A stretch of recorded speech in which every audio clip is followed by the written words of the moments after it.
Welcome back. We're going to talk about some advanced objects concepts. Now, as I said, with both arrays and functions, these are advanced concepts. You're probably not going to just get it 100% the first time around, but use these videos as a reference to come back as you progress through your career. Now, in this video, I'm going to talk about three things that are important with objects. We're going to talk about reference type. We're going to talk about context. And finally, we're going to talk about instantiation. So let's get started with the first one, reference type. What do I mean when I say reference type? Well, I want you to see if you can guess what's going to happen when I do array equals array. What do you think the answer is going to be? Let's see. Interesting. Okay, what if I do array1 equals array1? Interesting. Okay, one more question. What about something like this? Object1 equals a value of 10. And we'll say object2 equals object1. And we'll finally say variable object3 equals value 10. So looking at these, and I'm actually going to copy it on here so you can see it as well. Looking at this, what happens if I do object1 equals object2? What do you think will happen? True. Okay, that makes sense. I mean, object2 is object1.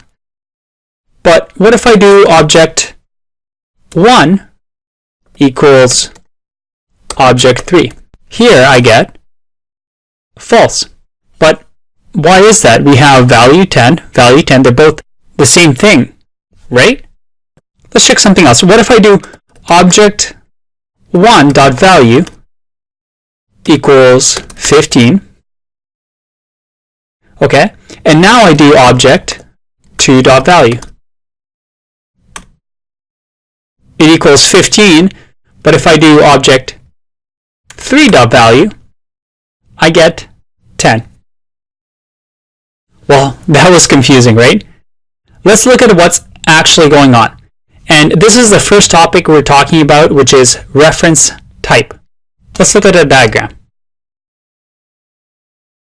Objects are what's called reference types in JavaScript. Up until this point, all the other JavaScript types that we've learned, including numbers, null, we have undefined, booleans, strings, even symbols, they're all defined by the programming language. So JavaScript, the person who wrote JavaScript, and ECMAScript, the standard, says these are primitive types. We tell you what they are. Now, a reference type, which is a non-primitive type, are not defined by the programming languages. What that means is that they're created by the programmer. So let's look over here as an example. When I say variable number1 equals 1, JavaScript knows what 1 is. It's a number, and it's a primitive type. It's always the same thing.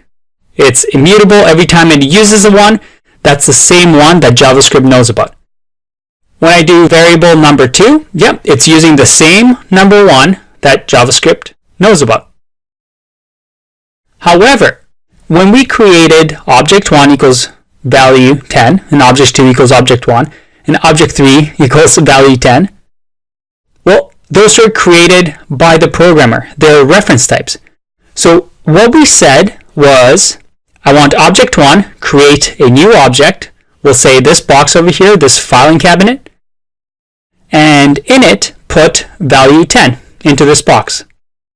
Object 2 says, I want you to just reference, and that's where the word comes from, reference object 1, saying, hey, I want whatever's inside this box.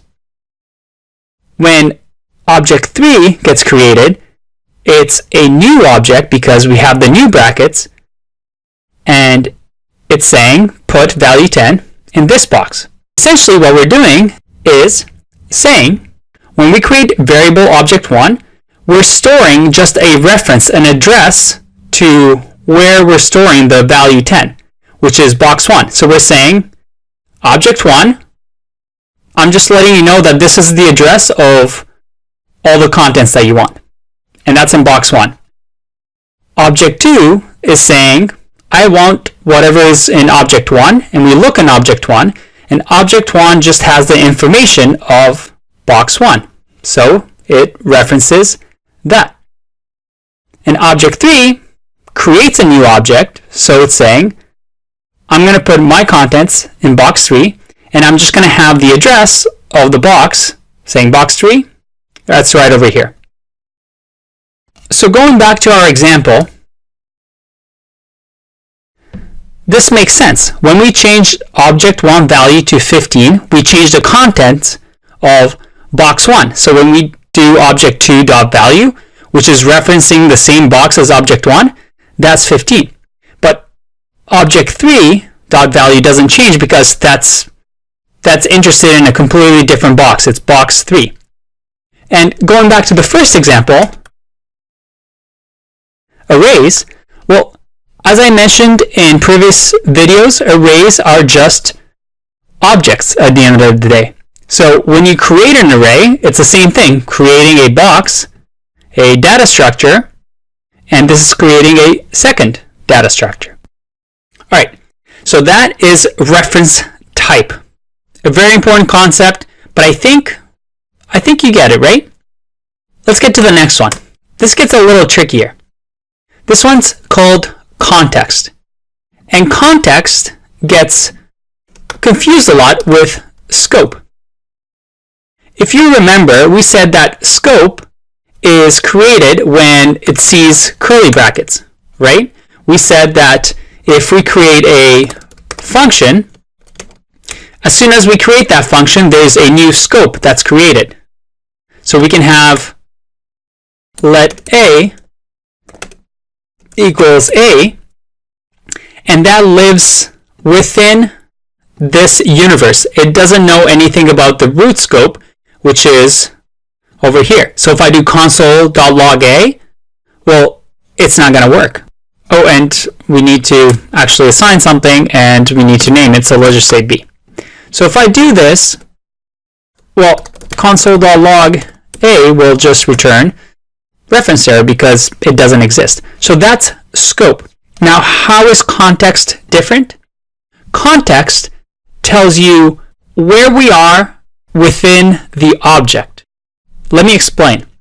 If we say console.log this, well, you see, I get some highlighting. And this is the first time we're seeing this. And it's a special word in JavaScript, probably the most confusing word that a lot of people have trouble in. Even people that have been in the industry for years still have a difficult time with this. But let's see what it is. This is, as you can see, the window object. So just to double check, if I do console.log this equals window, I get true. And I can access this dot alert hello. So what this means is, what is the object environment that we're in right now? The best way to think about it is, what is to the left of the dot? So right now I'm able to do alert because I'm inside the window object. So doing window or doing this is the same thing. Now, why is that important? Well, when we get to instantiation, I'll show you why it is, but it's a very important concept that you'll see again and again. But remember, this just refers to what object it's inside of. Two more examples to demonstrate this. One is if I do function A, within function A, we'll say console.log this. So if I call A, what do you think happens? Let's see. Still the window object. This still refers to the function. And if you remember, that's because I said it has to be what object we're inside of right now. Technically, function A, I can go window.a and run the function. So to the left of the dot, well, that's the window. In order to create a new value for this, you have to do something like this. Object A, function A. Now if I do function, and within here I do console.log this, well, in that case, if I copy this and run object for.a, well, now this is the object, which is object 4. So why is that important to us? Well, first of all, you'll see it in other code bases, so it's good to know, but it's really important when we do instantiation. Instantiation is when you make a copy of an object and reuse the code. Imagine you're building a big multiplayer game online, and this game's going to have many players. You can have wizards, you can have trolls, warlocks, elves. Now, if you had to create an object for every single player, that's a lot of repeated code, that's a lot of hassle, and well, that's a lot of your time, and it's not very efficient. To solve that, you can do something called instantiation. You're making instances or multiple copies of an object. So let me show you how we do instantiation in JavaScript. Again, this is going to look a little bit weird at first, just like for loops did, just like functions did at the beginning, but it's just the syntax and you'll get used to it. So let's say we have a player class. Now you see the new syntax already, and I capitalize a class. Now think of a class as something that I want to make a copy of. If I ever want to make a copy of an object, it's a good idea to do something like this so that, well, you'll see how easy it is to copy this now. So we do class player, and within here we'll say constructor. And I know this looks weird, but again, it's just syntax. Let's give it, this player can have a name and a type. And within the constructor, this.name equals name, and this.type equals type. Oh boy, what just happened here?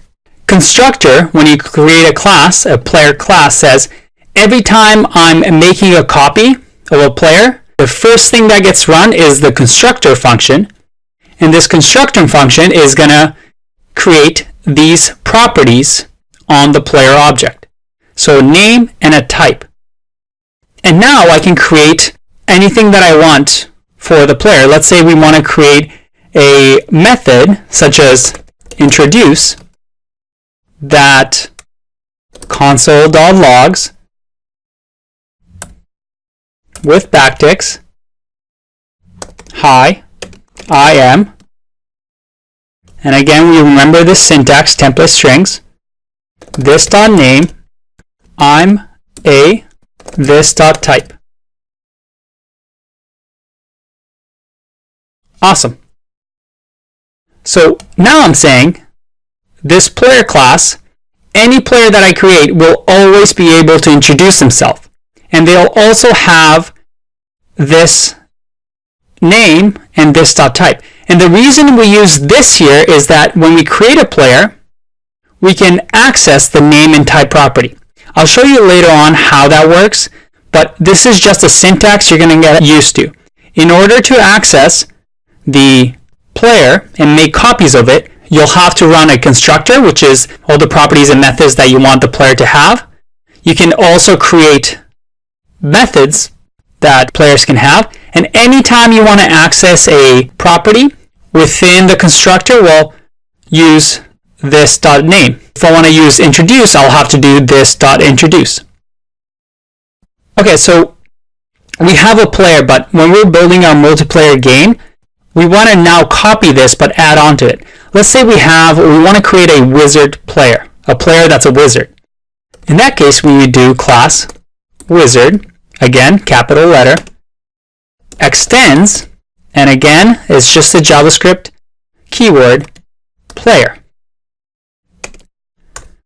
So what is this saying? I'm saying I want wizard to extend whatever player has. So I want to add on top of whatever player has.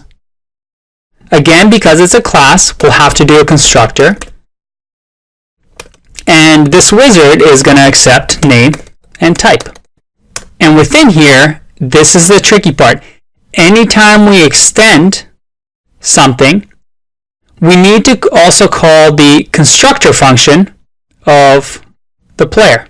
We have to do something called super with the properties that we want to pass to the constructor. In this case, name and type. I know this is confusing. It's just something you have to do. Whenever you extend a class, you want to use super so that you essentially have access to these. Okay, so let's say that with the wizard, we also want to have a play function. And the play function will just console.log I'm a this type. And now that we have our wizard, what's the power? What's the reason that we just did this? Now we can do this. Instead of constantly creating players and then saying that they are wizards and they can play, now I can say wizard1 equals new wizard, and we'll call the first wizard, again we get name and type, so we'll say Shelly, and she'll be a healer. And if I want to create a new wizard, I'll just say wizard2 equals new wizard Sean, and he is dark magic. Whew, that was a lot of new syntax. So let's go through it and make sure we understand everything. As we've learned, let's use console log to really understand what we're doing. I'm going to add a console log right at the top over here. And we'll say this. What is this? I'm going to save. And actually, I'm going to copy this into the console. Let's copy it and see what the console log gives us. We see that we get wizard. All right, let's go through everything here. I say we have a class player, then a class wizard that extends player, and then we have two variables that we created, wizard1 and wizard2.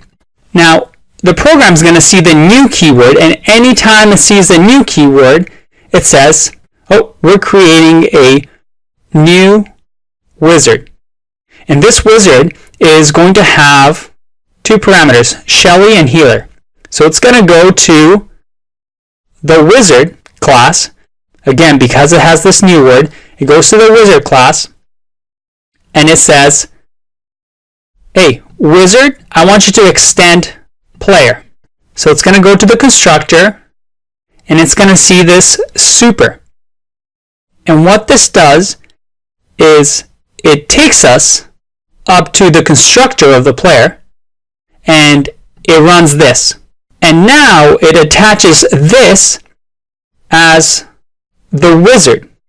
And then it introduces the new function and then adds the play function. Now, if I go to wizard1 and I say play, I get I'm a healer because Shelly's a healer. But I also have access to wizard1 dot introduce. Hi, I am Shelly, I'm a healer. And we also have access to wizard2. Oh, I have to run this again. Let's run this again. And I don't think I copied the second wizard last time. So now I have wizard2 introduce. Hi, I'm Sean. I'm a dark magic. That sentence doesn't make sense, Sean, but that's okay for now. Let's just try something. If I do console log here, and we'll just say wizard, and here we'll say player just so we can distinguish between them.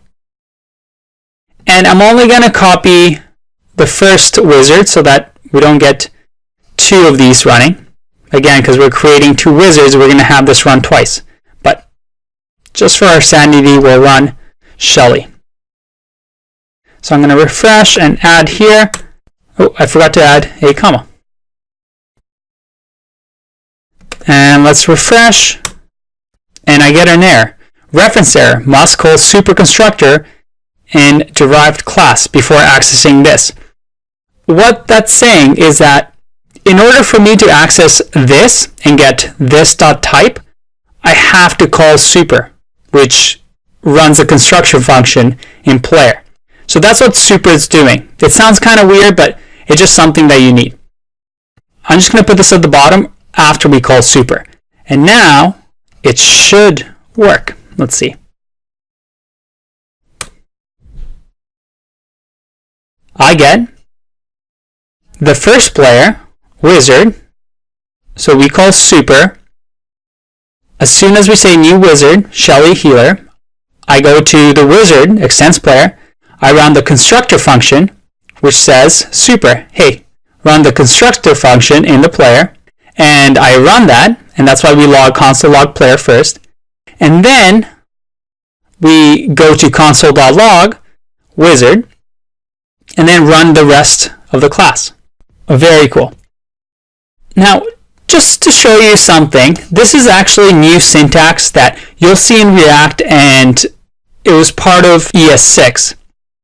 But back in the day, this is how we used to do it. The exact same code I have up there is right here. It's called classical inheritance, and it doesn't look too bad, but you see that there's prototype, which it's another thing that you'll see in JavaScript, and to be honest with you, you shouldn't really use it. It doesn't look very nice. And you see that we have to attach play to both wizard1 and wizard2, and it just doesn't look as nice as this. And once you get used to everything, it's not too bad. All we're saying is, as soon as we say class, we say, hey, we're probably going to make a copy of this object. So we want to make copies of player, we want to make copies of wizard, and that's called instantiation. When I do the new keyword, I say, make an instance of wizard. And wizard uses some functionality from the player and adds its own little play function as well. Holy moly, that was a lot. Like I said, this is something that you'll have to come back to, and you won't get it right away. It's really hard to fully understand the topic without actually having to use it in real life. Just keep this in mind. Every time you hear somebody talk about reference type, or context, or even scope, or instantiating something, well, these are the things that they're talking about. Objects are really complicated. They're really hard, but with that, it gives us a lot of power. So with that, good luck with the exercises. I'll see you in the next one. Bye-bye.